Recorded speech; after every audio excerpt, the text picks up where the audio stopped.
Salut à tous, on se retrouve pour l'épisode 3535 du Zap Image. On commence aujourd'hui, ce mercredi 7 janvier, avec des anniversaires. Et on commence par exemple avec Yann Oblak, le gardien de but de l'Atlético Madrid. Il fête aujourd'hui ses 33 ans. Bon anniversaire à lui. On peut voir également que Carlos Augusto, l'arrière gauche de l'Inter Milan, il fête aujourd'hui ses 27 ans. Et Antoine Semenyo, joueur pour l'instant de Bournemouth, il fête aujourd'hui ses 26 ans. Et concernant ce joueur, vu que c'est son anniversaire aujourd'hui, et grosse info les gars, on en parlait comme depuis pas mal de jours. Ça y est les gars, Fabrizio Romano confirme avec son Here We Go concernant Antoine Semenyo.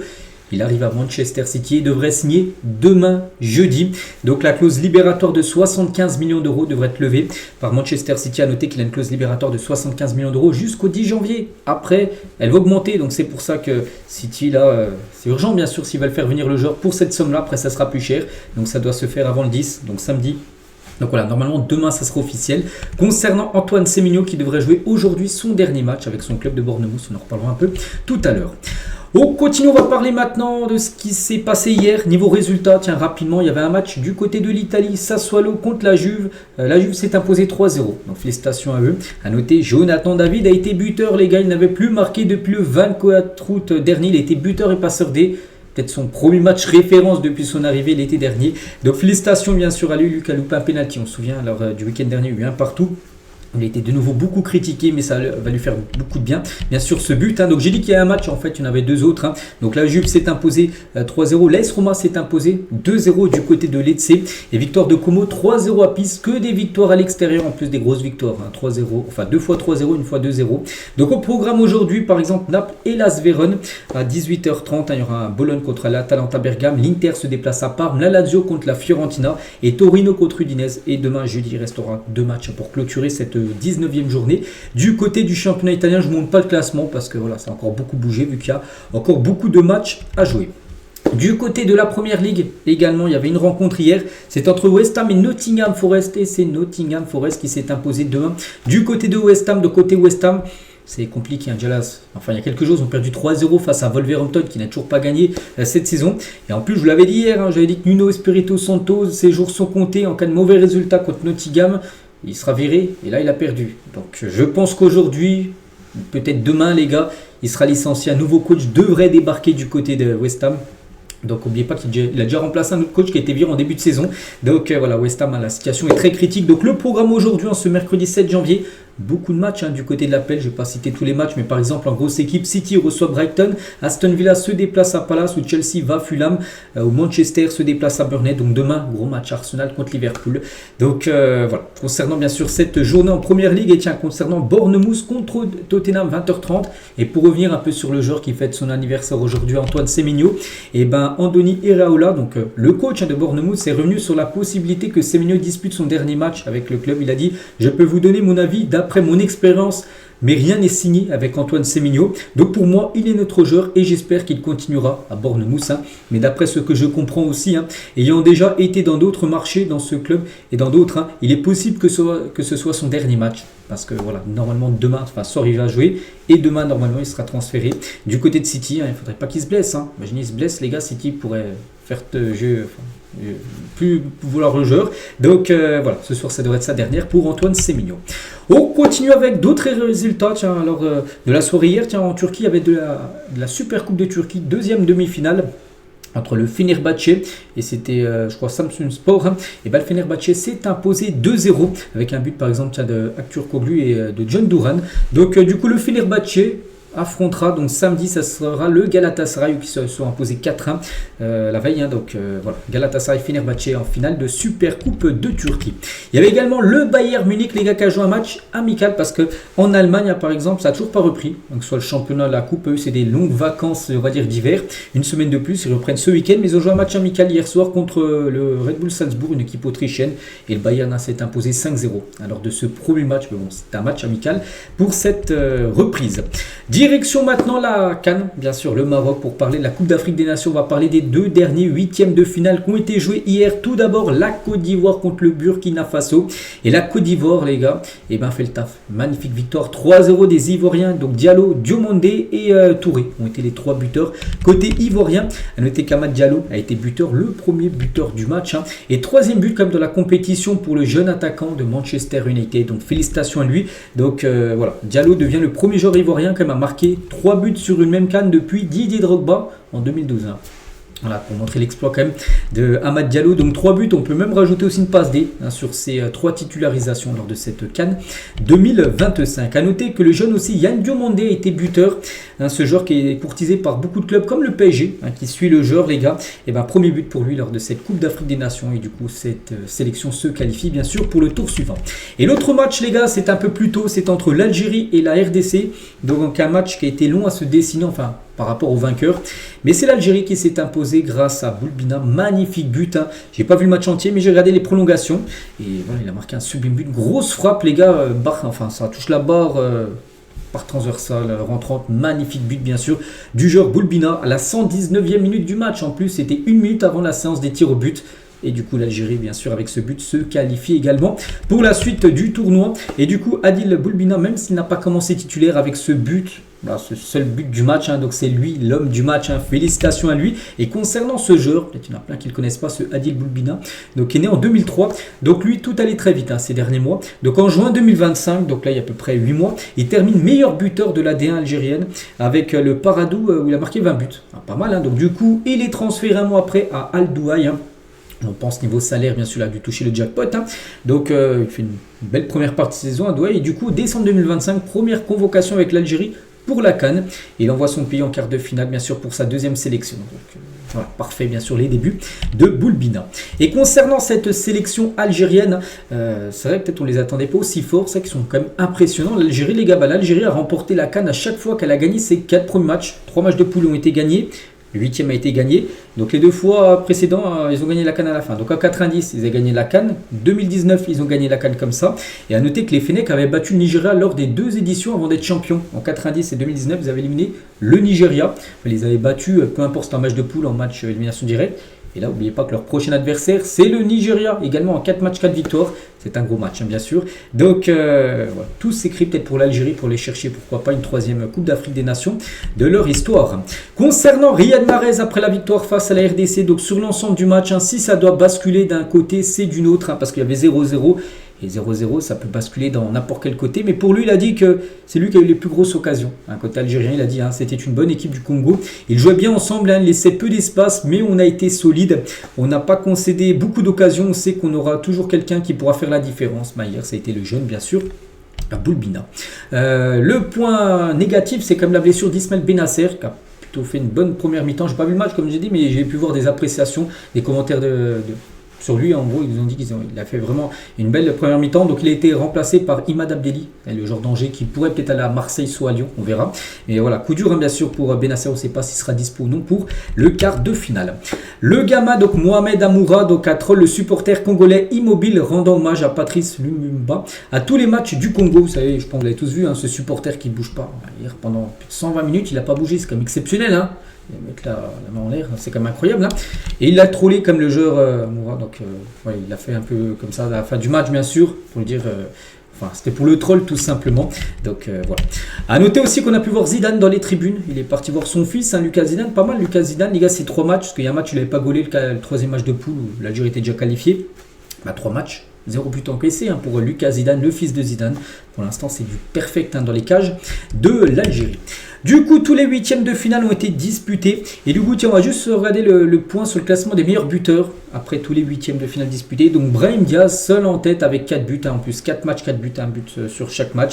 Donc, devant Lookman, Diallo, Osimhen et El Kabi. Donc, voilà, que des joueurs pour l'instant encore qualifiés, bien sûr, pour la suite, bien sûr, de cette compétition. Et du coup, on peut voir le programme. Voilà le tableau final bien sûr de cette CAN. Et c'est vrai que tous les gros sont là. Des fois, il y a souvent des surprises. Des fois, il y a une équipe, on se dit, oh tiens, elle performe. Voilà. Là, tous les gros sont là. Il n'y a pas eu de surprise. À chaque fois que le gros affrontait un petit, une équipe, on va dire, plus inférieure, et le gros s'en est sorti. Donc là, bien sûr, ça va donner des très très grosses affiches, bien sûr, pour les quarts de finale. Donc tout d'abord, les gars, donc ça va se jouer vendredi et samedi. Donc tout d'abord, vendredi, Mali-Sénégal. Et un Maroc-Cameroun. Voilà, donc 17h, 20h. Et le samedi, donc Algérie, Nigeria, Égypte, Côte d'Ivoire. Donc oui, là, il y a que des gros. De toute façon, après les gros, ils sont bien obligés de s'affronter, bien sûr, quand tu arrives sur la fin de la compétition. Mais pas que la finale. On est le 7, c'est le 18. Dans 11 jours, ce sera un dimanche. Donc voilà le programme, bien évidemment, de ces affiches des quarts de finale. On en reparlera, bien évidemment, quand les résultats auront lieu. Donc, premier match après-demain. On continue, les gars. On va parler cette fois-ci de la Super Coupe d'Espagne parce qu'aujourd'hui, c'est le retour de cette compétition. Et regardez, donc ce soir un Barça Bilbao et demain Real Madrid Atlético Madrid. Donc les deux vainqueurs s'affronteront dimanche en finale de Super Coupe. La lieu en Arabie Saoudite, cette Super Coupe. Donc les derniers vainqueurs, le Barça avait gagné la dernière édition en janvier 2025. Ils avaient gagné 5-2 face au Real, je me souviens. Eh bien, donc le Real avait gagné l'année d'avant 2024, le Barça en 2023, le Real en 2022. Un coup c'est le Real, un coup c'est le Barça. Donc si on suit la logique, ça devrait être le Real Madrid cette année. On verra. L'Atlético l'avait remporté. Non, l'Athletic Club plutôt de Bilbao l'avait remporté en 2021 et le Real Madrid l'avait remporté en 2020. Concernant les derniers vainqueurs, qui le remportera? Je ne sais pas. N'oubliez pas que les gars, en 2 matchs, tu peux remporter un trophée pour le Real Madrid qui a gagné 0 trophée sur l'année 2025. Ça peut être pas mal, bien sûr, d'aller chercher un trophée comme ça. Et aussi niveau jackpot, je crois que le vainqueur gagnera plus de 14 millions d'euros. C'est énorme, surtout en 2 matchs joués. Donc voilà, c'est la Super Coupe d'Espagne. Et tout d'abord, tiens, on s'y flique. L'équipe sait que ces 2 matchs sont décisifs pour le titre. Et au Barça, nous, comme les supporters, voulons toujours gagner, bien sûr. En plus, c'est eux les champions en titre de la Super Coupe d'Espagne. Donc voilà, objectif, bien sûr, pour Flick, gagner ces 2 matchs. Et voilà, si tu gagnes les 2 prochains matchs, tu remportes bien sûr cette super coupe. A noter que Ter Stegen s'est blessé à l'entraînement aujourd'hui du côté de Jeddah, parce que l'équipe du Barça s'est entraînée. Donc c'était hier, où il s'est entraîné. Aujourd'hui, pas d'entraînement vu qu'il y a un match ce soir. Donc le gardien quitte du coup le camp d'entraînement de Jeddah et retourne à Barcelone pour se faire soigner. N'oubliez pas qu'il devrait partir en plus en transfert à Girona, mais s'il est blessé, attention. Donc de toute façon, il n'aurait pas gaulé ce soir. On sait que c'est Juan Garcia, le numéro 1. A noter qu'Araujo c'est quasiment forfait pour la demi-finale de Super Coupe d'Espagne. Il est bien dans le groupe. Araujo, il avait bien son nom parmi les joueurs convoqués, mais il pourrait aussi manquer une éventuelle finale. Son déplacement en Arabie Saoudite étant avant tout pour accompagner l'équipe. On l'a dans le groupe, mais après ce qu'il jouera, c'est pas sûr. Il n'est pas blessé, c'est depuis un mois, on sait qu'il a des problèmes. Par rapport à ce mauvais match qu'il avait fait contre Chelsea où il est pris rouge, où il avait du mal à se remettre de ce match-là. Donc il est bien là, mais il ne devrait pas jouer. Voilà, Ronald Araujo. Hansi Flick aussi en conférence de presse, les gars, il a réagi par rapport au retour de Cancelo. Donc pour l'instant, c'est pas officiel. Les journalistes ont dit, on a vu que le Barça allait ramener Cancelo. Il a totalement confirmé, les gars, parce que des fois les entraîneurs disent non, on ne parle pas d'un joueur qui n'est pas dans notre effectif. Donc lui, il a dit, Jo peut jouer des 2 côtés de la défense, à droite, à gauche. C'est une bonne option pour 6 mois. C'est excellent avec un joueur de très grande qualité, même si c'est pas encore officiel. Là, Hansi Flick confirme totalement le retour de Cancelo du côté du FC Barcelone pour les 6 prochains mois. Et normalement, les gars, ça devrait être officiel. Là, c'est imminent. Le Barça est toujours en train d'échanger les documents pour finaliser tout simplement le dossier, le transfert. L'annonce officielle, normalement, est prévue vendredi. Voilà, donc pas aujourd'hui ni demain, après-demain, les gars. Entre la demi-finale et la finale de Super Coupe, s'il y a bien sûr finale pour le Barça. A noter que si par exemple le Barça se fait éliminer ce soir, il n'y a pas de match ce week-end. Un prochain match pour eux sera la semaine d'après. Donc voilà, normalement on sera vendredi, l'annonce officielle concernant Cancelo. Du côté du Real Madrid, parce qu'on en a parlé côté Barça, côté Real, ce sera demain contre l'Atlético Madrid, gros match. Et officiel, voici le groupe appelé. Donc tout le monde est là à part un sacré joueur, Kylian Mbappé qui est forfait, les gars, pour cette super coupe d'Espagne. Ça c'est un gros coup dur pour le Real Madrid. Il faudra faire sans Kylian, sinon beaucoup de joueurs, c'est l'effectif quasiment complet à part les joueurs bien sûr blessés de longue date comme par exemple Militao qui est blessé jusqu'au mois d'avril, également pas présent, sinon bien sûr Tchouaméni, Valverde, Bellingham, même Ferland Mendy ou même Rodrigo et Vini sont tous présents bien sûr pour cette super coupe. À noter que Gonzalo Garcia devrait du coup être titulaire face à l'Atlético de Mois à la pointe de l'attaque du Real, après son triplé qu'il a pu mettre là il y a quelques jours. C'est lui qui devrait commencer en numéro 9 pour le match de demain. Concernant un autre match demain, je ne sais pas si ça joue en même temps, je n'ai pas vu les horaires des matchs, mais il y a aussi un PSG Olympique de Marseille demain, trophée des champions les gars, est-ce qu'ils joueront en même temps que le match du Real, je sais pas, je vous dirai demain les horaires des matchs hein. Mais en tout cas les gars, ce match qui se jouera au Koweït, un classique sans fans hein. Donc aucun groupe d'ultra ne sera officiellement présent au Koweït pour PSG OM au trophée des champions. Offre annulée un côté PSG et boycott côté Olympique de Marseille. Le stade de 60 000 places s'annonce vide voilà, au Koweït. Hein. Donc la LFP touchera tout de même comme 3,5 millions d'euros par le Koweït. Parce que c'est le Koweït qui a voulu organiser ce match-là. Donc ils ont payé une grosse somme d'argent à la Ligue de football professionnelle française bien sûr. Mais en tout cas, beaucoup de supporters les gars, du coup, que ce soit de Marseille ou du PSG, n'iront pas jusqu'au Koweït pour aller suivre cette rencontre. Donc ça va sonner creux. Voilà, on peut dire l'ambiance du côté de ce stade. Et concernant le Paris Saint-Germain, le groupe du PSG pour le trophée des champions face à l'OM, donc c'est un groupe au complet, à part quelques blessés, bien sûr Safonov, on sait qu'il est blessé, ça fait une fracture de la main depuis la Coupe intercontinentale, il n'est pas là, je crois que Conguigny aussi, il ne doit pas être là, lui aussi s'était blessé, lors de la finale il était blessé, il n'est pas là, donc sinon c'est le groupe au complet, hein, du côté bien sûr de Paris. Et toujours avec le PSG, grosse info, hein, on apprend aujourd'hui que Luis Enrique aurait dit non à la nouvelle offre de prolongation du PSG. Le PSG commencera à essayer de prolonger bien sûr son coach hein, qui fait du taf exceptionnel avec une énorme offre XXL. Et d'après la source les gars, je vais regarder cette source, je vais regarder sur Twitter, quand même un compte suivi par plus de 600 000 personnes. Donc voilà, est-ce que c'est fiable ou pas? Et d'après cette source-là, il aurait refusé cette offre du PSG de prolongation de contrat. On verra. Ce sera un coup dur bien sûr de voir pour le PSG perdre bien sûr Luis Enrique, ce coach qui a totalement changé bien sûr la dimension de Paris. Donc on verra voilà, s'il prolongera ou pas. Hein. Et toujours avec quelqu'un d'autre aussi au PSG où ça coince aussi par rapport à sa prolongation, c'est Ousmane Dembélé. Et le PSG Dembélé n'arrive pas à se mettre d'accord sur une prolongation de contrat. Le salaire de l'attaquant bloque les discussions parce que lui, bien sûr, maintenant avec ce statut de ballon d'or, de meilleur joueur du monde, et peut-être il va peut-être un peu plus son salaire et le PSG est prêt bien sûr à augmenter son salaire, mais peut-être pas autant que veut Ousmane Dembélé. Et du coup, ça fait coincer un peu les négociations entre les deux parties. On continue cette fois-ci avec la une du journal L'équipe aujourd'hui. Et ça parle de cette équipe, c'est qui les Bleus? Là-bas, c'est Strasbourg, les gars. Le grand trouble du côté de Strasbourg. Donc, grogne des supporters. Doute croissant sur la multipropriété qu'ils ont avec Chelsea, les gars. Et arrivée de Gary O'Neill. Donc, voilà, le coach...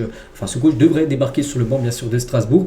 Donc, Strasbourg plonge dans le doute pour la suite de la saison. C'est dommage, c'est quand même une belle 7e place en Ligue 1. Ils sont premiers de la Conference League. Et là, tout ce qui se passe, en gros, ils sont dépendants de Chelsea. Chelsea, on sait, Enzo Maresca est parti. Du coup, le coach de Strasbourg part à Chelsea. C'est fou. Regardez, officiel, Liam Rossignol. Voilà, c'est officiel, les gars. Le nouveau coach de Chelsea. Il vient de signer un contrat jusqu'en 2032. Énorme le contrat. Imaginez, les gars, il arrive à Chelsea, il floppe là. Regardez, sur la deuxième partie de saison, il fait que d'enchaîner des défaites, il le vire. Ils doivent payer ses salaires jusqu'en 2032. Je ne comprends pas pourquoi de signer des contrats comme ça, des contrats quasiment de 6 ans. Et c'est fou. Bon, bref, voilà, c'est Chelsea, ils ont beaucoup d'argent, ils font ce qu'ils veulent. Mais en tout cas, voilà, c'est Strasbourg qui paye les pots cassés. Parce que Strasbourg, ça se passait plutôt bien avec leur coach. Voilà, premier de Coupe d'Europe, tout ça. Et du coup, ils voyaient leur coach partir. Voilà, parce que bien sûr Chelsea c'est priorité Chelsea, puis Strasbourg c'est les miettes on va dire, et bien sûr ça passe pas du côté des supporters strasbourgeois. Donc du coup le bilan là, de Liam Rossignol, donc du côté de Strasbourg les gars, donc 63 matchs, 32 victoires, 14 nuls et 17 défaites, plutôt un bon bilan bien sûr. Donc il avait fini 7e saison dernière en Ligue 1, donc actuellement 7e toujours de Ligue 1. Donc voilà, il a fait du bon taf. Strasbourg n'avait aucune ambition bien sûr de le laisser partir, mais bon c'est Chelsea bien sûr qui a les rênes et qui fait ce qu'il veut. Et du coup la colère monte à Strasbourg après le départ de Liam Rossignol pour Chelsea. Donc c'est une immense insulte au formidable travail réalisé en 2023. Il faut partir maintenant. Donc là quand il dit il faut partir maintenant, ils disent à Bluco. Bluco c'est les propriétaires de Chelsea de Strasbourg. Ils ont dit les supporters ne veulent plus être associés aussi par ce groupe-là. Ils veulent que ce soit un autre propriétaire, voilà, qui ne fasse pas n'importe quoi. Voilà. On peut comprendre, bien sûr, les supporters, bien sûr, strasbourgeois. Ils se voient un peu comme une marionnette. Ils dépendent en gros de l'équipe de Chelsea. On continue les gars avec toute autre chose. On va parler de Wilfried Zaha qui joue actuellement. Je ne sais plus trop où, mais regardez, Wilfried Zaha est interrogé sur le départ de Ruben Amorim. Alors que de Manchester, alors qu'il a quitté le club en 2015, sur un journaliste lui a dit alors qu'est-ce que ça vous fait que Ruben Amorim a quitté Manchester United? Il n'est plus au club depuis 11 ans, donc il a dit ça me fait rien du tout.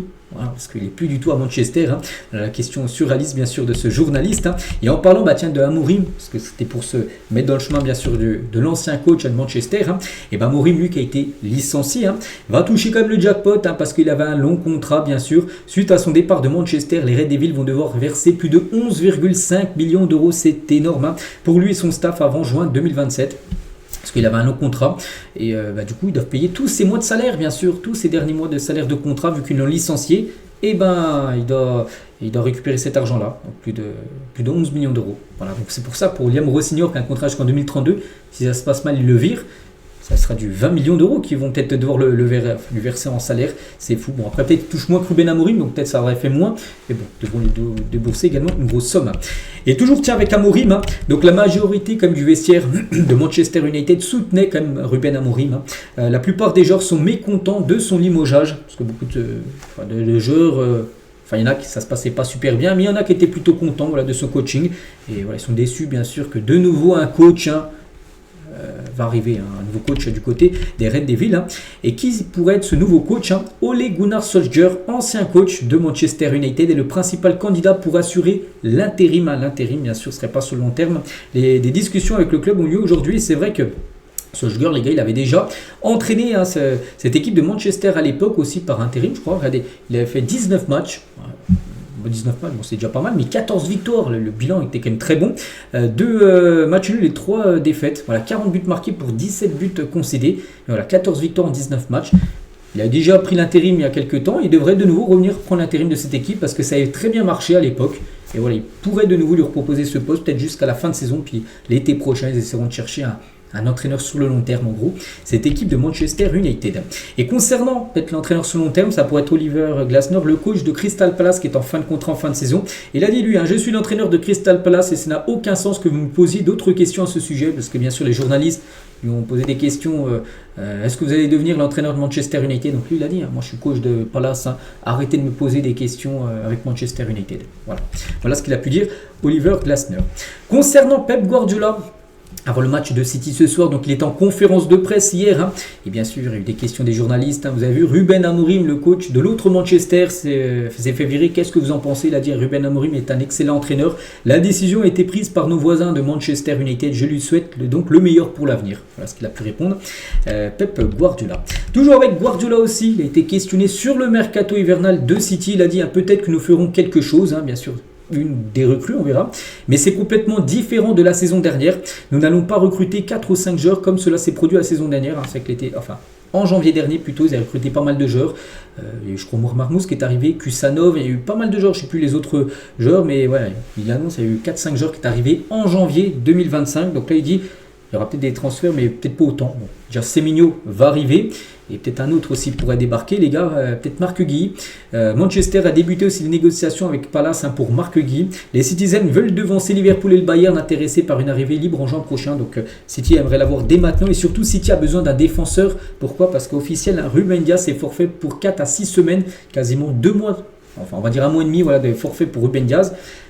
Hier, les gars, on a parlé de Vardiol. Vardiol, lui, c'est 4 à 5 mois. Donc Vardiol, lui, c'est fin de saison. Ça fait déjà un défenseur en moins. Et Ruben Dias, ça fait 2 défenseurs en moins. Donc c'est pour ça que City aimerait avoir Marc Guy dès ce mercato hivernal. Donc voilà, quand il dit oui, on va peut-être recruter moins de joueurs. Donc pour l'instant, déjà Semenyo, on peut dire fait. Et voilà, Guy pourrait être aussi peut-être un deuxième recrue du côté de Manchester City. Toujours avec cette équipe, parce qu'il y a d'autres infos sur Manchester City. Regardez à quoi peut ressembler le futur maillot de Manchester City pour la saison prochaine. Donc toujours avec la couleur dominante, le bleu ciel. Toujours un beau maillot. Moi, je trouve c'est toujours beau, les maillots de Manchester City. Toujours avec eux, tiens, on va parler de Ryan Cherki parce que c'est lui qui a été élu joueur du mois de décembre à Manchester City. Félicitations à lui, c'est vrai qu'il a été plutôt bon lors des matchs du mois de décembre. Le dernier match là que vous avez joué, il n'a pas été super bon, mais en tout cas au mois de décembre, il était plutôt performant avec des buts, des passes, tout ça. Donc c'est lui qui a été élu meilleur joueur. Et toujours, et pour finir à Manchester City, donc il y a eu un combattant MMA, donc Khabib Nurmagomedov, qui est parti rendre faire un petit coucou bien sûr aux joueurs de City. On peut le voir bien sûr avec Kusanov et Erling Haaland. On change de club, on va parler maintenant un peu du Real. Et officiel, Thibaut Courtois était le joueur du mois de décembre du Real Madrid. Félicitations Courtois, qui a sauvé beaucoup de fois le Real Madrid sur le dernier mois. On va parler aussi d'un joueur qui est plutôt bon, lui aussi pourrait potentiellement, pourquoi pas, il aurait pu recevoir ce prix du meilleur joueur du mois, c'est Rodrigo. Rodrigo est de retour à son meilleur niveau. La confiance accordée par Xabi Alonso a été fondamentale dans sa progression. On sait que Rodrigo, c'est un joueur qui joue avec la confiance.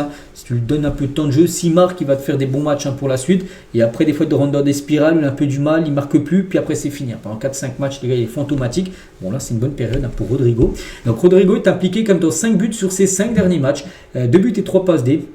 Lors de ses 36 matchs précédents, dans les 5 là, il n'avait inscrit qu'un but et délivré 3 passes D. Donc voilà, les stats bien sûr ont été catastrophiques, mais elles sont bien meilleures bien sûr pour Rodrigo.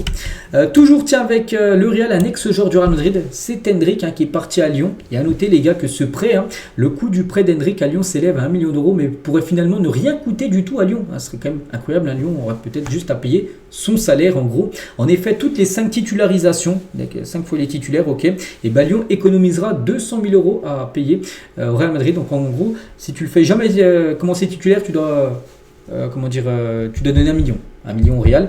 Et par exemple, si tu le fais jouer 5 fois titulaire, sur les 1 million, tu enlèves 200 000. Donc déjà, tu passes à 800 000. Si tu le refais encore 5 fois titulaire, tu enlèves 200 000 euros. Donc là, tu dois donner au Real Madrid 600 000. Tu as compris? Donc en gros, si tu le fais titulaire 25 fois, et en gros, tu n'as rien à payer. Juste son salaire, 50% le Real Madrid pour les autres 50%. Donc après 25 titularisations, tu as enlevé bien sûr 200 000 à chaque fois sur 5 titularisations. Les gars n'auront plus rien à payer.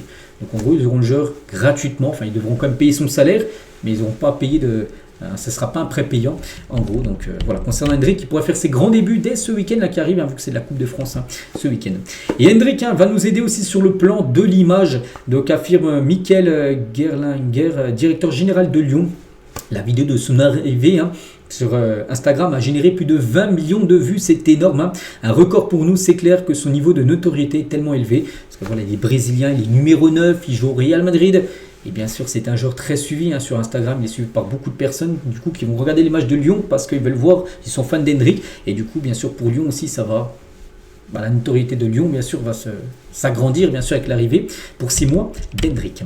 On continue avec Juan Garcia, le gardien du FC Barcelone, un très bon gardien, vraiment. Et il parle de la Coupe du Monde, il a dit « Ce n'est pas mon objectif. Mon objectif est de continuer à progresser à chaque match avec le FC Barcelone.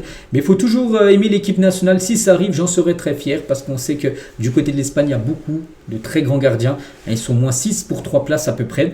Et Juan Garcia n'était jamais appelé à chaque fois parmi les 3. Mais pour être appelé pour la trêve du mois de mars, il y aura la finalissima contre l'Argentine, en Espagne-Argentine. Donc voilà, Juan Garcia en tout cas, bon, il sera peut-être appelé, mais après il ne sera pas titulaire. On sait que c'est Unai Simon le titulaire. Et tiens, il y aura le duel entre les deux, Unai Simon côté Bilbao et Juan Garcia côté Barça. Les deux s'affrontent ce soir. Il est pas en Super Coupe d'Espagne. On continue avec Justin Kluivert. C'est officiel. Le jeune attaquant néerlandais de Bournemouth, contraint de passer par le bloc opératoire. Il va se faire opérer. Le néerlandais va subir une intervention chirurgicale au genou après sa blessure. Voilà, c'est un très bon rétablissement. On ne sait pas combien de temps il sera indisponible. Donc voilà, c'est un coup dur. Kluivert en moins. Semenyo pourrait partir. Ça, c'est pas des bonnes nouvelles pour Bournemouth qui devra remplacer bien sûr au moins un des deux. Des nouvelles aussi de Neymar, c'est officiel les gars, Neymar va annoncer, enfin c'est Santos, son club a annoncé sa prolongation de contrat. Il est en fin de contrat le 31 décembre 2025. Voilà, donc Neymar prolonge avec Santos jusqu'au 31 décembre 2026. Voilà, les contrats là-bas au Brésil, c'est pas comme en Europe au 30 juin. Eux, c'est sur une année civile, donc au 31 décembre. Donc on les prolonge d'une année supplémentaire du côté de Santos. On va parler de la Ligue 1, vire au rouge cette année, enfin cette saison. C'est vrai, il y a déjà eu 52 cartes rouges. En plus, on en a parlé. Lundi, quand on a fait le débrief du week-end dernier, je dis, mais plein de rouges sur pas mal de matchs. Et avec 52 cartons rouges distribués à la mi-saison, le championnat est déjà tout proche du total final de l'an dernier. L'an dernier, sur l'ensemble de la saison, il y a eu 66 cartons rouges. Et là, on est déjà à 52, alors qu'on est à la moitié de la saison. Ça y est, tous les matchs ont été joués, maintenant place au match retour. Donc si on fait le double, on sera à 104. Voilà, donc il faudrait qu'il y ait encore autant ce gros total élevé. Mais la saison dernière, il y a seulement 66. Donc beaucoup de cartons rouges cette saison. On continue avec un ancien joueur de Monaco par exemple. On en parlait hier, j'ai dit qu'il était proche du Wydad Casablanca. Bah ça y est, c'est fait les gars, c'est officiel, on n'en parlera plus. Ben Yedder signe 6 mois au Wydad Casablanca. Il arrive en provenance d'une équipe de D2 turque, je ne me souviens plus trop du nom.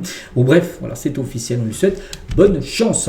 Des nouvelles aussi tiens, de Erik ten Hag, ancien coach de Manchester United, du Bayer Leverkusen par exemple, où il a floppé. Ben, il est nommé directeur technique du FC Twente. Voilà, c'est officiel. Sa prise de fonction est prévue pour le 1er février prochain. Nouveau directeur technique de cette équipe néerlandaise. Des nouvelles tiens aussi de Jamal Musiala, donc joueur du Bayern, et Mika Biret. Voilà pourquoi les joueurs de Monaco et le Bayern, on parle des deux, parce qu'ils sont les meilleurs amis du monde. Ils se connaissent depuis longtemps, ils sont très proches ces deux-là. Le Bavarois et le Monégasque ont passé leurs vacances ensemble, les vacances de fin d'année, même ils sont amis depuis longtemps. Voilà.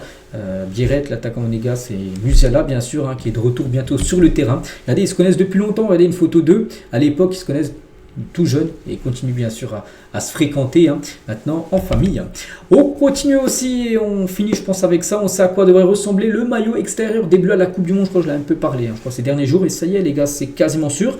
Ça sera un maillot de couleur vert, le maillot extérieur, le vert menthe, fait référence à la statue de la liberté que la France avait offert aux États-Unis il y a pas mal d'années. Bon, ça pourrait ressembler à ça.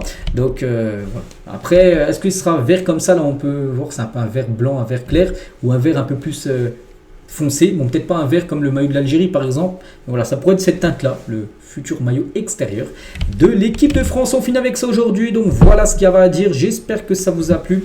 On se retrouve nous demain jeudi bien sûr, pas mal de choses encore à dire. Allez, moi je vous laisse, je vous souhaite une très bonne journée et à demain.